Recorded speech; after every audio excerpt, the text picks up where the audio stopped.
the mockery. The Nexus station floated in the void between three star systems, a monument to galactic cooperation that had never truly existed. Built from the bones of a dead moon, it stretched 40 kilometers in every direction, its crystalline spires catching light from distant stars. Today it hosted the most important diplomatic gathering in 5 centuries. 3 great powers had come to divide the galaxy among themselves, and none expected the fourth guest who would change everything. Inside the station's grand assembly hall, representatives from the galaxy's dominant species gathered around a table made from compressed stellar matter. The Kraxan delegation arrived first, their massive forms requiring specially reinforced floors. Each Kraxan stood 4 meters tall, their bodies covered in natural armor that could deflect plasma fire.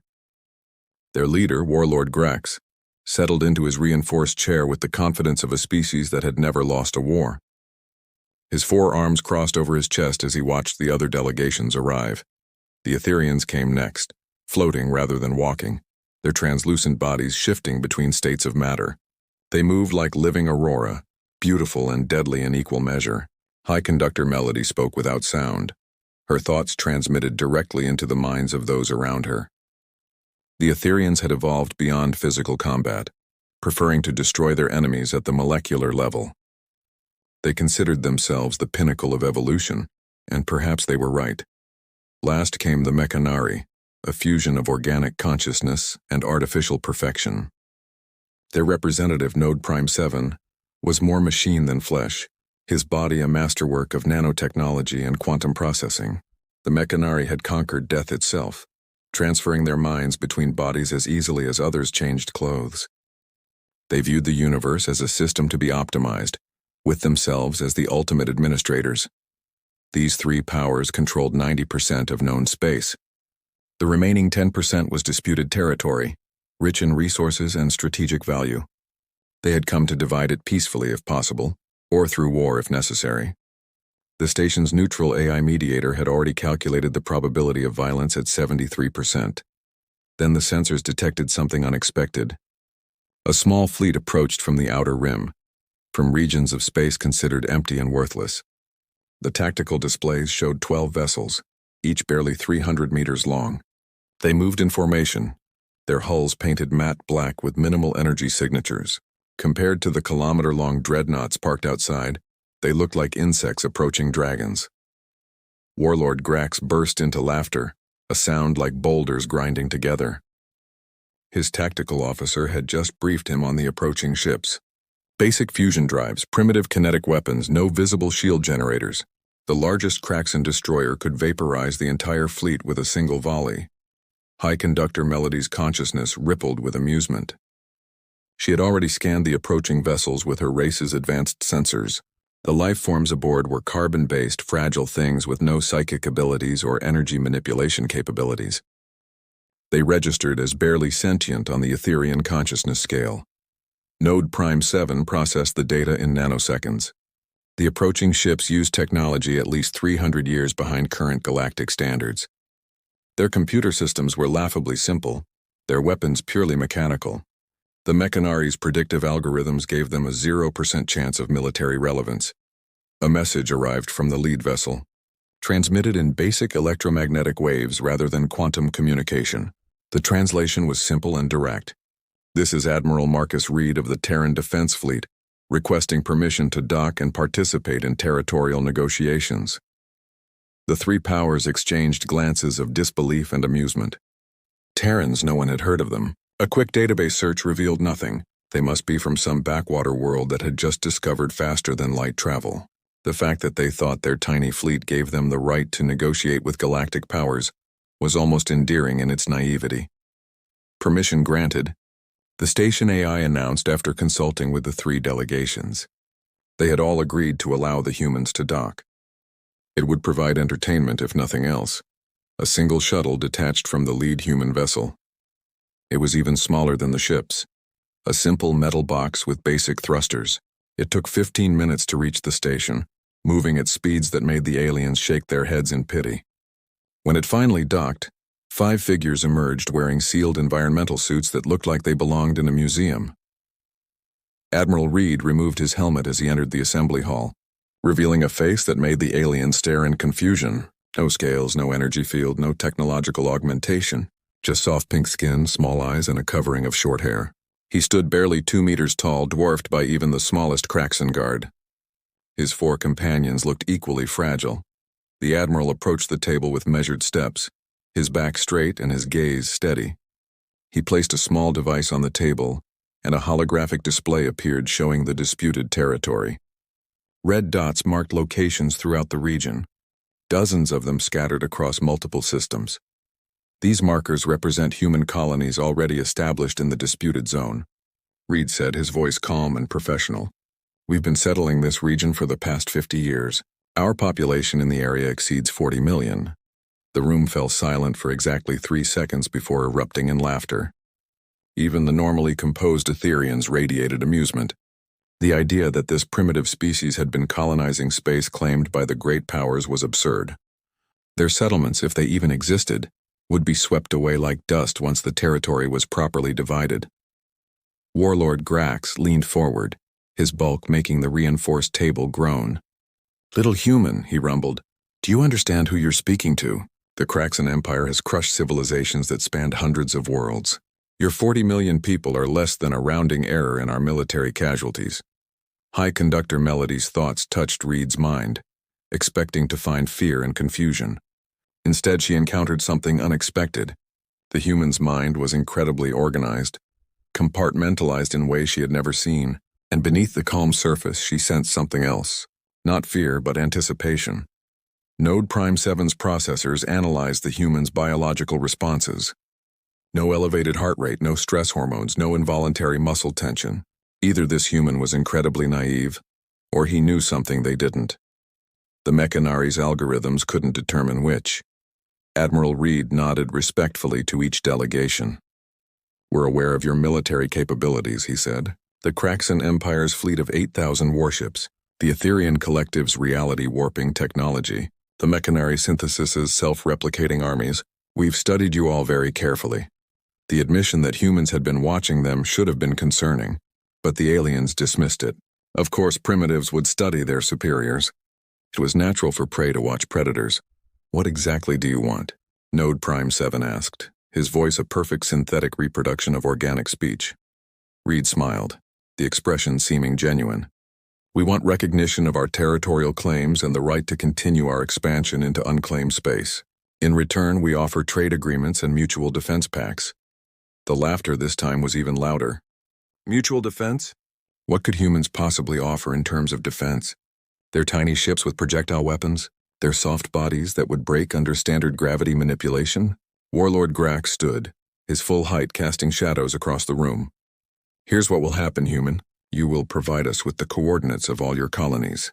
The Kraxan Empire will evaluate them for resources. If we find anything useful, we might allow some of your people to live as laborers. Refuse, and we'll simply scan the region ourselves and take what we want." The Etherian delegation agreed, though more diplomatically. "Your species shows promise," Melody transmitted. "Submit to Etherian guidance and we can accelerate your evolution by millennia. Resistance would be pointless and painful." Node Prime 7 offered a third option.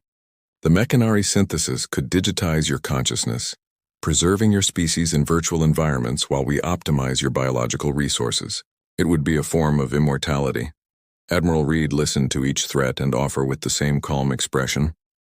He made notes on a simple tablet, occasionally asking clarifying questions.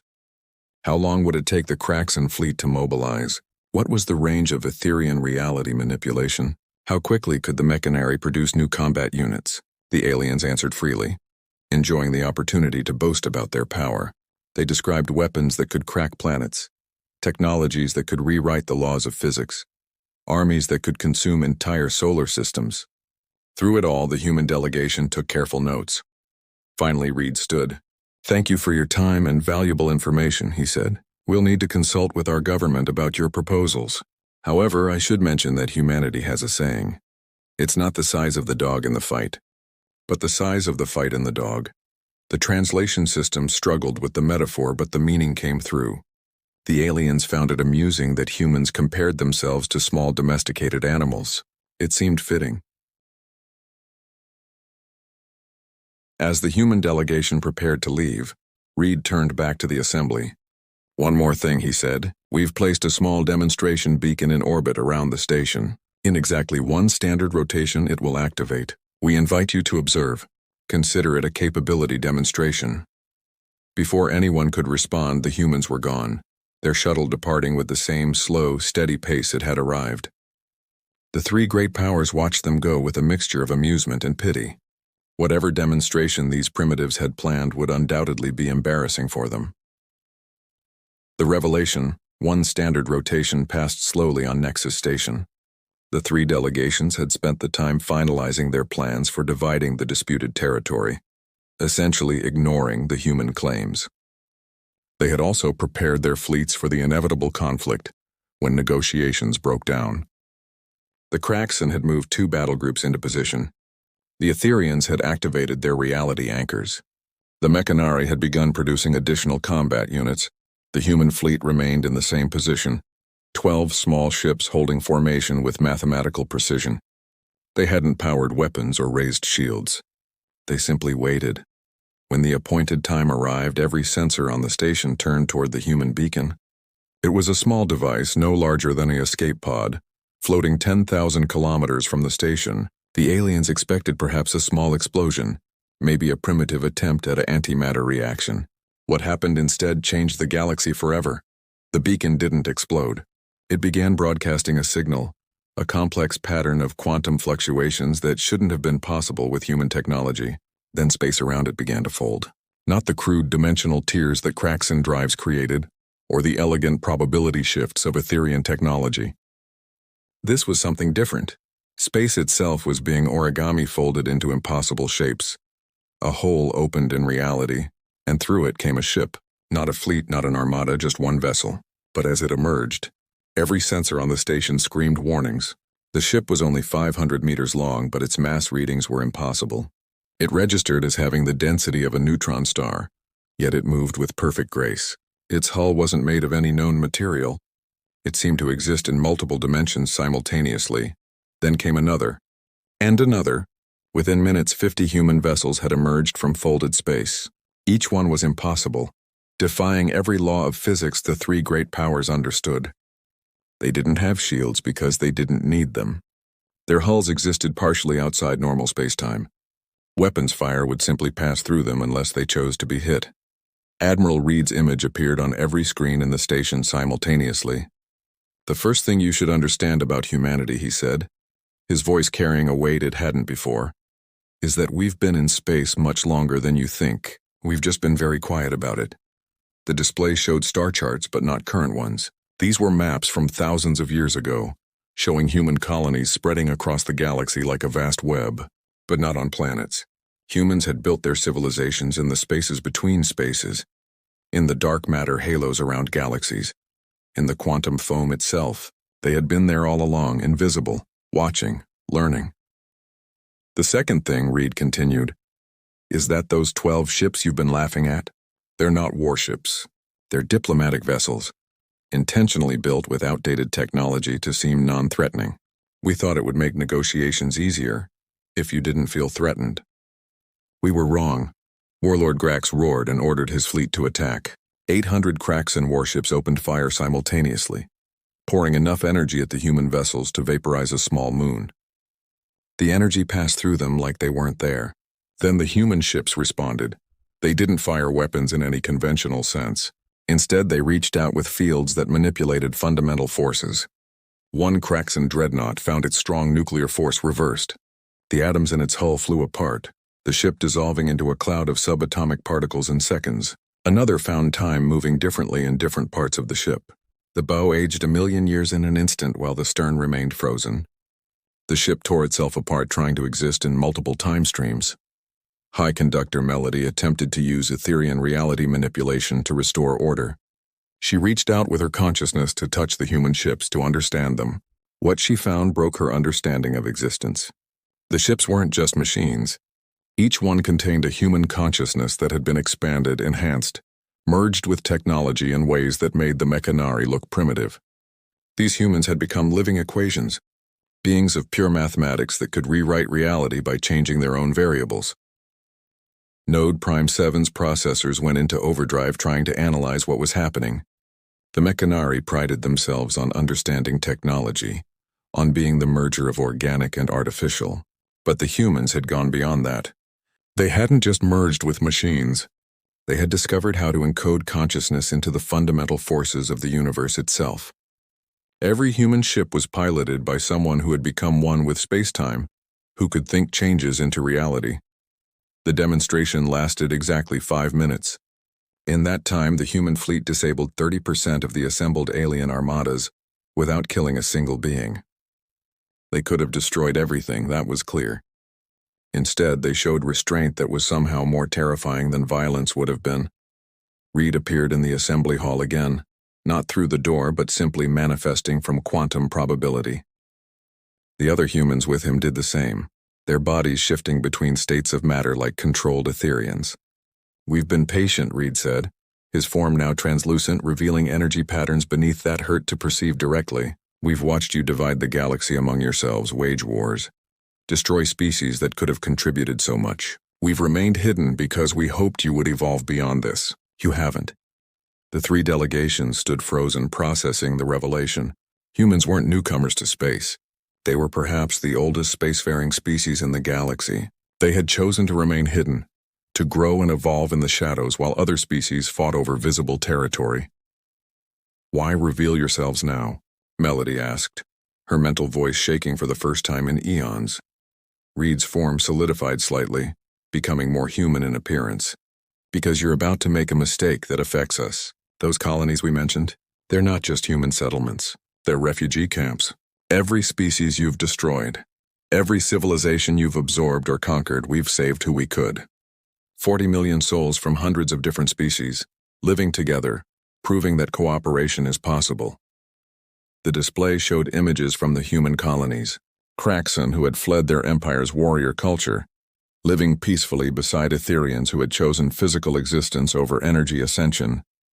Mechanari, who had rejected the synthesis, choosing to remain purely organic, working alongside species the 3 powers had never even heard of. "You came here to divide the galaxy," Reed continued. "But the galaxy isn't yours to divide. It belongs to everyone, to every species that looks up at the stars and dreams of reaching them. We're done hiding. From now on, humanity will actively protect those who cannot protect themselves. We'll offer every species the choice you never gave them. Join us in building something better, or stay in your territories and leave others alone." Warlord Grax found his voice first. "You can't threaten the Craxon Empire. We have 8,000 worlds, trillions of warriors." Reed's form shifted, and for a moment the aliens saw him as he truly was. Not just a human, but something that had evolved beyond physical limitations. A being that existed as both matter and energy, thought and reality, finite and infinite. "We're not threatening anyone," he said, and his voice carried harmonics that resonated in dimensions the aliens couldn't perceive. "We're offering you a choice. The same choice we offer everyone. Evolve or become irrelevant." The human fleet began to fold space again, preparing to leave. But before they departed, Reed left them with one final revelation. The display showed the entire galaxy, every star, every world, every space station, and scattered throughout it, previously invisible, were human signatures. Millions of them. Hidden colonies, secret research stations, observation posts that had been watching for millennia. "We're everywhere," Reed said simply. "We always have been. The question now is whether you want us as allies or as the guardians who prevent you from harming others. Choose wisely." The human fleet vanished into folded space, leaving the 3 great powers to contemplate a galaxy that had suddenly become much larger and more complex than they had ever imagined. The tiny fleet they had mocked had turned out to be humanity's olive branch. The true fleet, the one that existed in dimensions beyond their understanding, was something they never wanted to see deployed in anger. In the following years, the galaxy changed. Some species, humbled by the revelation, sought to learn from humanity's example. They joined the refugee colonies, contributing their knowledge and culture to the growing collective. Others retreated into their territories, building defenses against an enemy they couldn't understand or defeat. But the most profound change was in how species viewed each other. The knowledge that humanity had been watching, judging, and occasionally intervening had a sobering effect. Wars became less common, genocide became impossible, as human ships would simply appear and evacuate threatened populations to safety. The galaxy didn't become perfect, but it became better. And in the spaces between spaces, in the dark matter halos and quantum foam, humanity continued to evolve. They had revealed themselves not to conquer or rule, but to teach a simple lesson that had taken them millennia to learn. True strength wasn't in the ability to destroy, but in the choice not to. The tiny fleet that had been mocked had carried the most powerful weapon humanity possessed: restraint. The galaxy would never laugh at small ships again.